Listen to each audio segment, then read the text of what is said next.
আচ্ছা, আজকে আমরা ত্রিকোণমিতির দ্বিতীয় পাঠে এসেছি। আমি এর আগের দিন কিছু জিনিস বুঝিয়ে দিয়েছিলাম, কিছু প্রশ্ন সম্বন্ধেও আলোচনা করেছিলাম। বলেছিলাম যে আজকে অঙ্ক শুরু করব, কিন্তু তার আগে আরেকটি প্রশ্ন তোমাদের আলোচনা করে দেওয়া দরকার। এটি খুব ইম্পর্টেন্ট প্রশ্ন, মাধ্যমিকে আসার মতো প্রশ্ন।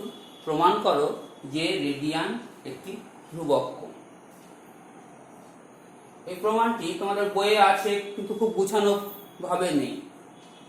তো দেখো, যে প্রথমে হচ্ছে আমরা একটু রেডিয়ানের যে সংজ্ঞাটা কি বলেছিলাম এর আগের দিন।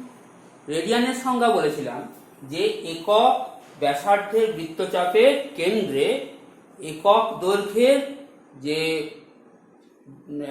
একক দৈর্ঘ্যের বৃত্তের ব্যাসার্ধের বৃত্তের কেন্দ্রে একক দৈর্ঘ্যের বৃত্তচাপ যে কেন্দ্রস্থ কোণ উৎপন্ন করে তাকে এক রেডিয়ান বলে। এইবার এই এক রেডিয়ান কোণটাকেই ওই একই বিষয় রেখে আমরা একটু সংজ্ঞাটাকে একটু পরিবর্তন করে দিতে পারি। সংজ্ঞাটা কিরকম হবে যে আর একক দৈর্ঘ্যের ব্যাসার্ধের বৃত্তের কেন্দ্রে আর একক দৈর্ঘ্যের বৃত্তচাপ যে কোণ তৈরি করে সেটাই হচ্ছে এক রেডিয়ান। মনে আছে যে এর আগের দিন আমি বলেছিলাম যে ফর্মুলা একটা বলেছিলাম যে theta equal to S by R, অর্থাৎ কোণের পরিমাপ হচ্ছে বৃত্তচাপ বাই ব্যাসার্ধ। তাহলে বৃত্তচাপের দৈর্ঘ্য আর আর ব্যাসার্ধের দৈর্ঘ্য আর আর বাই আর, এই অনুপাতটা হবে এক রেডিয়ান। আচ্ছা, এখন এই যে রেডিয়ান কোণ যেটা, এটা যে সময় অনুযায়ী পাত্র অনুযায়ী বদলে যায় না, সেই বিষয়টা প্রমাণ করতে হবে। ধ্রুবক মানে কি, সব সময় আমি মাপলেও যা হবে, তুমি মাপলেও তাই হবে, আরেকজন মাপলেও তাই হবে। তো সেই প্রমাণটা এবার আমরা করব। প্রথমে আমরা একটা ছবি আঁকবো। একটা আর একক দৈর্ঘ্যের বৃত্তচাপ নিলাম, বৃত্ত নিলাম। সেই বৃত্তের উপরে আর একক দৈর্ঘ্যের একটা বৃত্তচাপ নিলাম। তাহলে এই যে এ বি বৃত্তচাপ যেটা আর একক দৈর্ঘ্যের, সেই এ বি কেন্দ্র ও তে এ ও বি কোণ তৈরি করলো। এই কোণটার পরিমাণ হচ্ছে থিটা। এই থিটা কোণটি হচ্ছে এক রেডিয়ান। কারণ কি? কারণ হচ্ছে কোণ হচ্ছে বৃত্তচাপ বাই ব্যাসার্ধ, বৃত্তচাপও আর, ব্যাসার্ধও আর, আর বাই আর, এই অনুপাতটা হচ্ছে এক। তাহলে এটা হচ্ছে এক রেডিয়ান কোণ। তাহলে কোণ এ ও বিটা এক রেডিয়ান কোণ। এখন আমরা জ্যামিতিতে বুঝি যে একটা বৃত্তচাপের দৈর্ঘ্য, সেই বৃত্তচাপের দৈর্ঘ্যটা যত বেশি হবে, সেই বৃত্তের কেন্দ্রে তত বড় কোণ উৎপন্ন করবে। অর্থাৎ বৃত্তচাপের দৈর্ঘ্য আর উৎপন্ন কোণের পরিমাণ এরা কিন্তু সমানুপাতে থাকবে। ফলে বৃত্তের কেন্দ্রে উৎপন্ন কোণের অনুপাত আর কোণ দুটি যে বৃত্তচাপের, যে দৈর্ঘ্যের বৃত্তচাপের দ্বারা তৈরি হয়েছে তার অনুপাত, এ দুটো সমান হবে। ফলে এই যে এ ও বি কোণ আর চার সমকোণের অনুপাত কি হবে না, এ ও বি হচ্ছে এক রেডিয়ান আর এটা চার সমকোণ। চার সমকোণ মানে হচ্ছে গোটা বৃত্ত, যেটা গোটা বৃত্তের পরিধি তার কেন্দ্রে যে কোণ উৎপন্ন করবে সেটা হচ্ছে চার সমকোণ। এর আগের দিন আমি বলেছি গোটা বৃত্তের পরিধি হচ্ছে 2πr এবং বৃত্তের ব্যাসার্ধ হচ্ছে আর। তাহলে 2πr বাই আর, আর উপরে হচ্ছে এক রেডিয়ান মানে এক, তাহলে 1/2πr বাই আর মানে 1/2π। তাহলে কোণ এ ও বি হচ্ছে এটা এক রেডিয়ান। আমি এর আগেই বলেছি যে কোণ এ ও বিটা আমরা এঁকেছি এক রেডিয়ান করে। তাহলে 1/2π ইন্টু চার সমকোণ হবে, বা এখানে আমরা যদি ক্যান্সেল করে দিই 2 2, তাহলে 2 সমকোণ বাই পাই হবে। এবং 2 সমকোণ একটা ধ্রুবক কোণ এবং পাইও একটা ধ্রুবক সংখ্যা। তাহলে এই 2 সমকোণ বাই পাই এই কথাটি একটা ধ্রুবক, এটা পরিবর্তনশীল নয়। আমি মাপলে একরকম, তুমি মাপলে আরেক রকম, তা হওয়ার কোনো সম্ভাবনা নেই। তাই এক রেডিয়ান হচ্ছে, বা রেডিয়ান হচ্ছে একটা ধ্রুবক কোণ, এটা প্রমাণ হবে। এই প্রমাণটা তোমরা একটু লিখে নেওয়ার চেষ্টা করো, কারণ তোমাদের বইয়ে যে প্রমাণটি রয়েছে সেটি একটু অগোছালো অবস্থায় রয়েছে। এইভাবে লিখে নিলে তোমাদের পরীক্ষাতে সুবিধে হবে। এইবার আমরা একটু ফর্মুলার ক্ষেত্রে, নানা রকম অঙ্কের ক্ষেত্রে ফর্মুলাগুলো ব্যবহার করে এই যে যা যা শেখালাম আমি তোমাদের, সেইগুলো আমরা যাচাই করে নেব।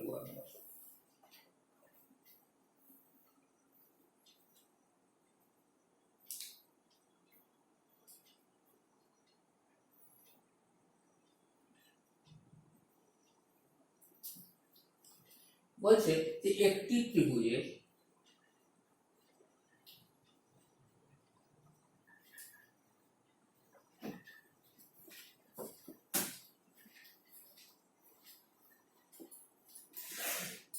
দুটি কোণের মান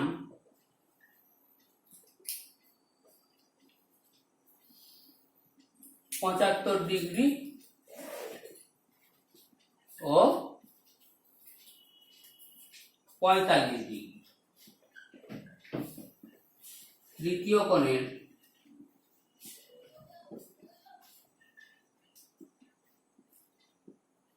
ষষ্ঠিক ও বৃত্তীয় মান কত?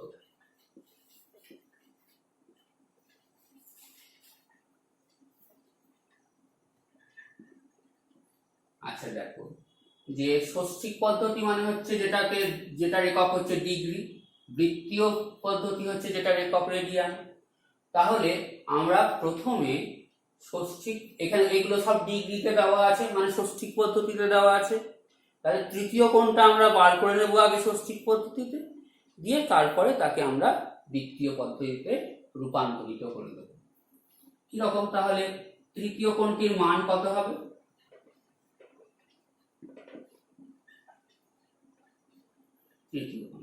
ত্রিভুজের তিনটি কোণের সমষ্টি হচ্ছে 180 ডিগ্রি, এটা আমরা জানি। তাহলে 180 ডিগ্রি থেকে প্রথম দুটি কোণের সমষ্টি যদি আমরা বাদ দিয়ে দিতে পারি, তাহলেই আমরা তৃতীয় কোণের মানটা পেয়ে যাব। তার মানে 75 ডিগ্রি আর 45 ডিগ্রির সমষ্টি আমরা 180 ডিগ্রি থেকে বাদ দিয়ে যদি দিতে পারি, তাহলেই তৃতীয় কোণটার ষষ্ঠিক মান পাবো। 180 ডিগ্রি মাইনাস 5 আর 5 10, 7 থাকে 1, 7 আর 4 11 কে 12, 120 ডিগ্রি। মানে এটা কত হবে? 60 ডিগ্রি। আচ্ছা, 60 ডিগ্রি। তাহলে আমরা দেখেছি যে এর আগের দিন আমরা দেখছিলাম যে 180 ডিগ্রি হচ্ছে পাই রেডিয়ান, বা তাহলে 1 ডিগ্রি কত? Pi by 180 radian. তাহলে 60 ডিগ্রি কত? 60 ডিগ্রি হচ্ছে পাই বাই 180 ইন্টু 60। ডিগ্রি থাকবে না, এখানে রেডিয়ান হয়ে যাবে।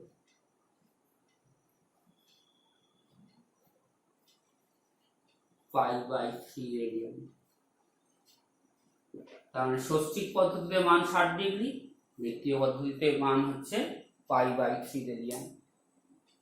আচ্ছা, এইখানে হচ্ছে যদি আমাকে বলে দেয় যে রেডিয়ান থেকে ডিগ্রিতে যাবে, সহজ পদ্ধতি একটা বলি, সেটা হচ্ছে এই যে পাই, এর জায়গায় 180 বসিয়ে দিলেই কিন্তু তুমি ষষ্ঠিক পদ্ধতির মানটা পেয়ে যাবে। পায়ের জায়গায় 180 বসালে কি হবে? 180 বাই 3, 60 ভাগ করলে। তাহলে বৃত্তীয় পদ্ধতিতে থেকে যদি ষষ্ঠিক পদ্ধতিতে যেতে হয়, সহজ পদ্ধতি যেটা বার করার কোনো হিসাব করতে হবে না, সেটা হচ্ছে পায়ের জায়গাতে 180 বসিয়ে দেওয়া। আর যদি আমাদেরকে ষষ্ঠিক থেকে বৃত্তীয়তে যেতে বলে, সেক্ষেত্রে পাই বাই 180 দিয়ে গুণ করলেই আমাদের কাজ হয়ে যাবে। এবার আরেকটি অঙ্ক করি।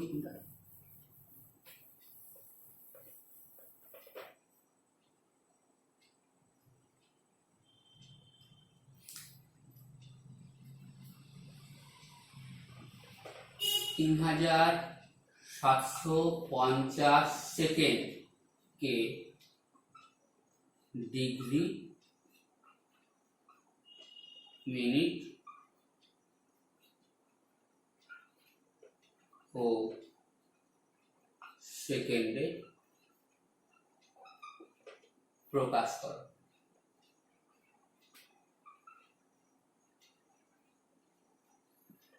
এটা আমরা দুভাবে করতে পারি।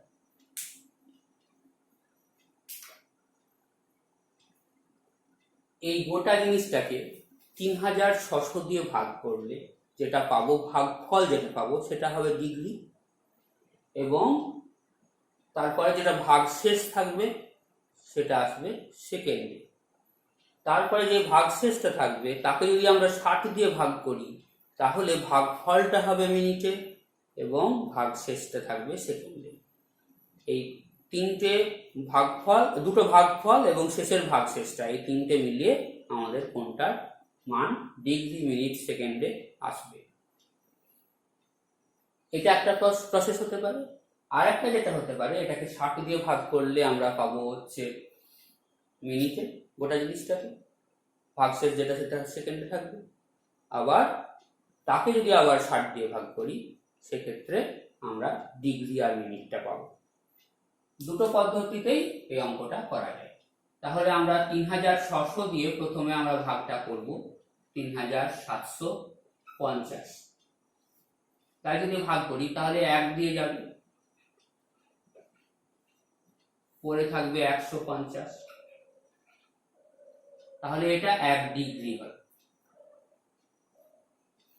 এইবার এই 150কে আমরা যদি আবার 60 দিয়ে ভাগ করি, ভাগ করলে কি হবে,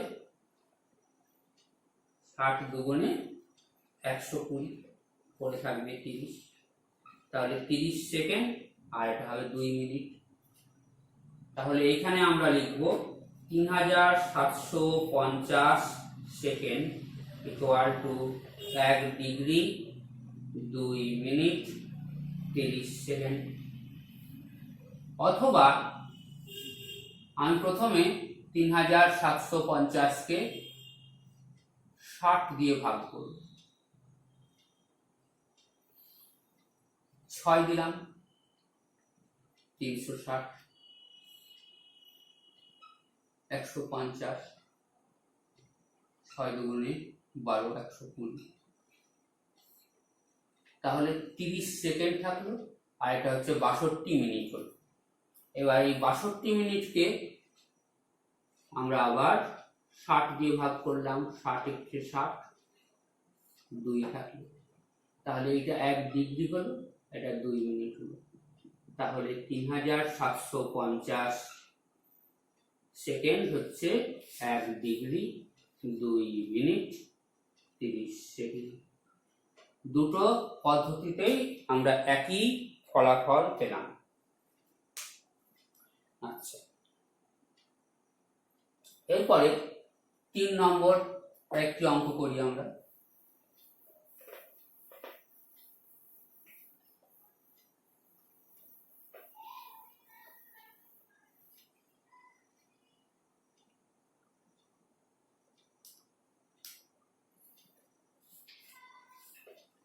(85.12 ডিগ্রিকে ডিগ্রি, মিনিট, সেকেন্ডে প্রকাশ করবে।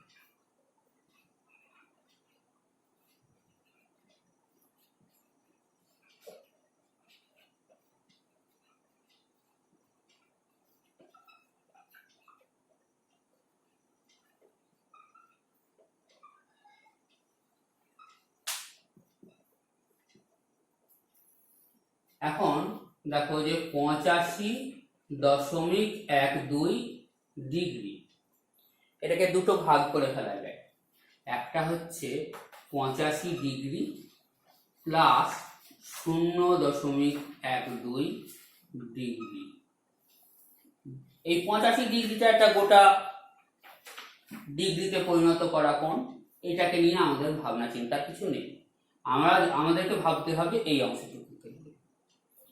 তাহলে 85 ডিগ্রি থাকলো প্লাস এইটা হচ্ছে 12/100 করে ফেলা যায়, এবং একে যদি আমি 60 দিয়ে গুণ করি তাহলে এটা মিনিট হয়ে যাবে।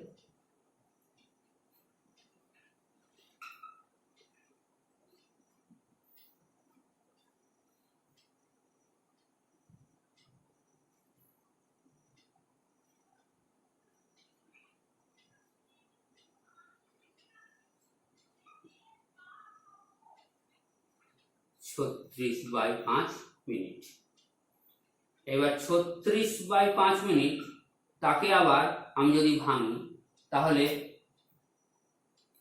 5 7 35, তাহলে এটা 7 মিনিট প্লাস এটা হচ্ছে 1 5 মিনিট, আবার 85 ডিগ্রি 7 মিনিট আবার 1 5 মিনিট।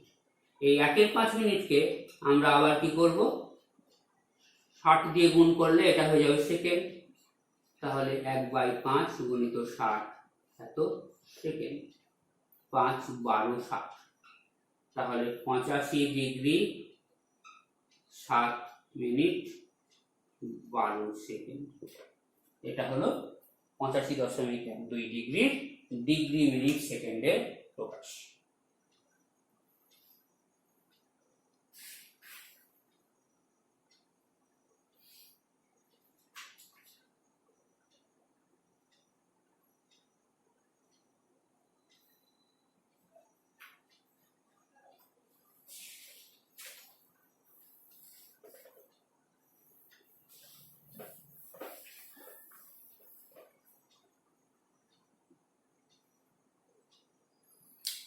এবার 4 নম্বর অঙ্ক কি বলছে, একটি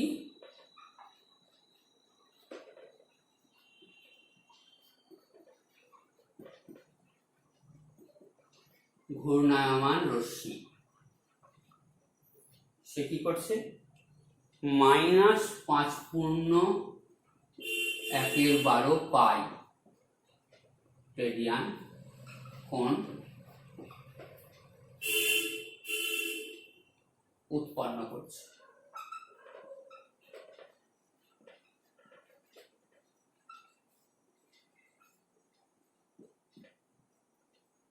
মাইনাস কোণ, তার মানে কোন দিকে মুভ করেছে, কোন দিকে ঘূর্ণন করেছে না ঘড়ির কাঁটার দিকে ঘূর্ণন করেছে।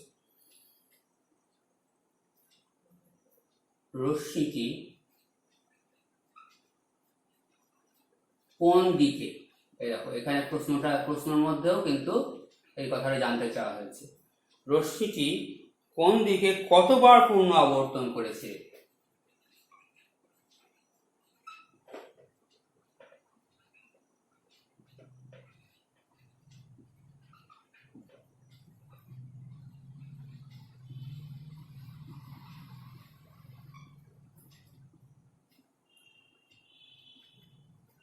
এবং তারপরেও কত ডিগ্রি কোণ উৎপন্ন করেছে।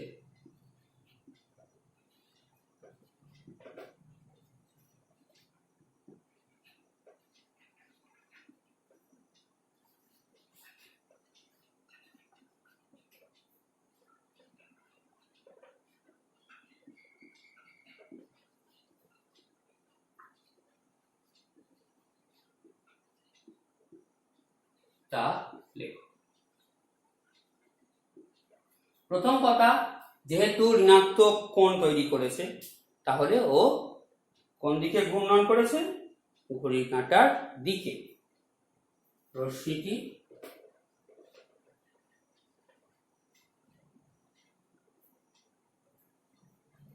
ঘড়ির কাঁটার দিকে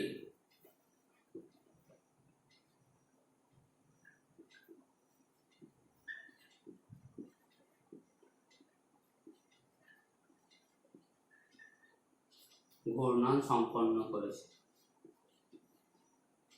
এইবার হচ্ছে ও কতবার পূর্ণ আবর্তন করেছে। পূর্ণ আবর্তন করেছে কতটা জানার জন্য আমাদেরকে ওই কোণটিকে আগে ষষ্ঠিক পদ্ধতিতে রূপান্তরিত করতে হবে।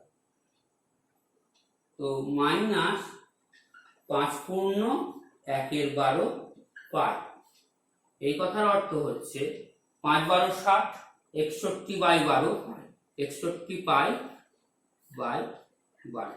আমি এর আগেই বললাম যে রেডিয়ান থেকে যখন আমরা ডিগ্রিতে রূপান্তর করব, শুধুমাত্র পায়ের জায়গায় 180 বসিয়ে দিলেই আমাদের হিসাবের সুবিধা হয়ে যাবে। তাহলে -61 গুণিত 180 বাই 12 তো ডিগ্রি। 12 দিয়ে কাটলে 12 একে 12, 5 12 60, মাইনাস 15 একে 15, 6 15 90, 915 ডিগ্রি। এইবার হচ্ছে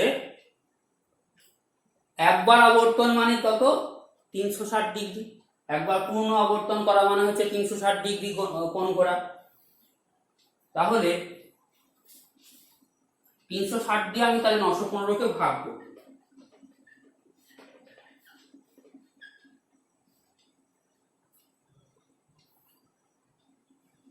2 দিয়ে যাবে, 720 হবে। বাকি থাকবে কত? 5, 11 থেকে 2 বার দিলে 9, 8, 195। তাহলে 360 ডিগ্রি এর মধ্যে আছে 2 বার, তাহলে রশ্মিটি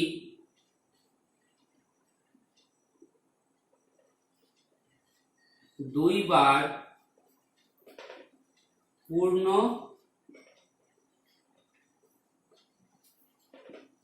আবর্তন করার পর আরো কত? এই 195 ডিগ্রি কিন্তু আরো যাবে। কোন দিকে? ঘড়ির কাঁটার দিকে।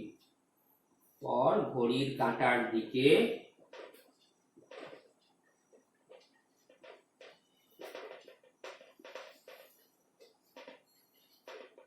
আরো 195 ডিগ্রি ঘূর্ণন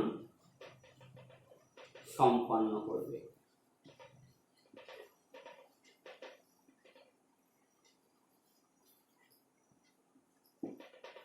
এই হয়ে গেল অঙ্কটি।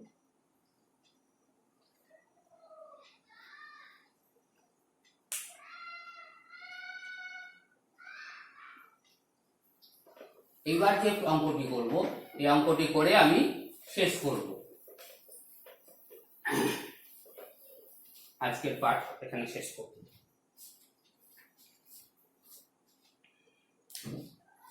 বলছে একটি বৃত্তে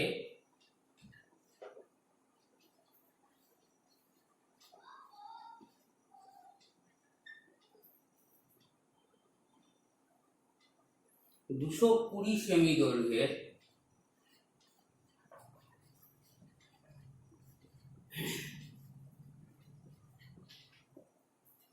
বৃত্তচাপ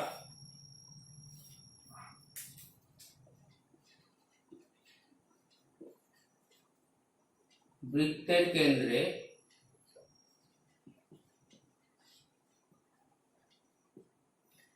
63 ডিগ্রি কোণ উৎপন্ন করলে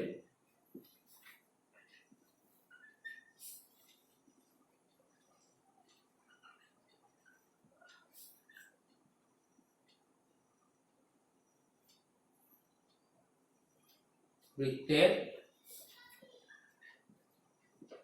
ব্যাসার্ধের দৈর্ঘ্য কত?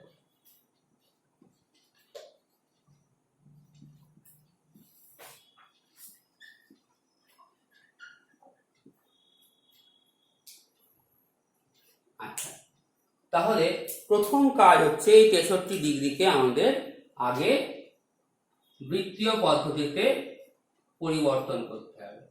63 ডিগ্রি মানে হচ্ছে, আমি বললাম যে পাই বাই 180 দিয়ে গুণ করতে হবে, এত রেডিয়ান। 9 7 9 63 20, 7 pi by 20 radian. এই হচ্ছে আমাদের রেডিয়ানে কোণটির মান। তো এখানে আমাদের যেহেতু ব্যাসার্ধের দৈর্ঘ্য বার করতে হবে, পাইয়ের মানটা আমরা 22/7 বসিয়ে দেব।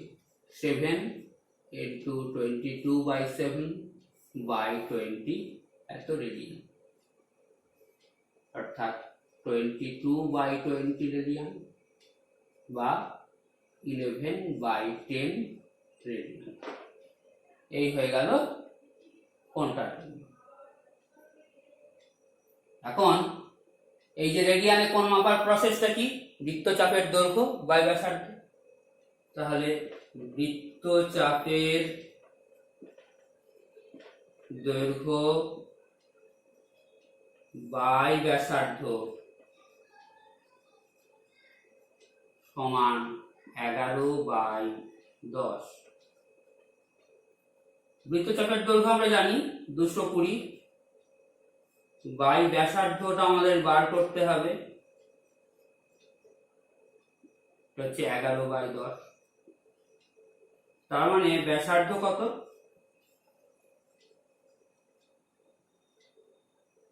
220 গুণিত 10/11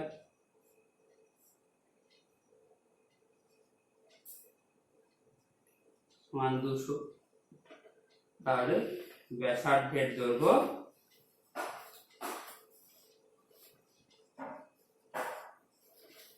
200 সেমি। এটাই হচ্ছে আমাদের উত্তর। আচ্ছা, আজকের মতো এই পাঠ শেষ হলো। পরের দিন আমরা ত্রিকোণমিতিক অনুপাতগুলো নিয়ে আলোচনা করব।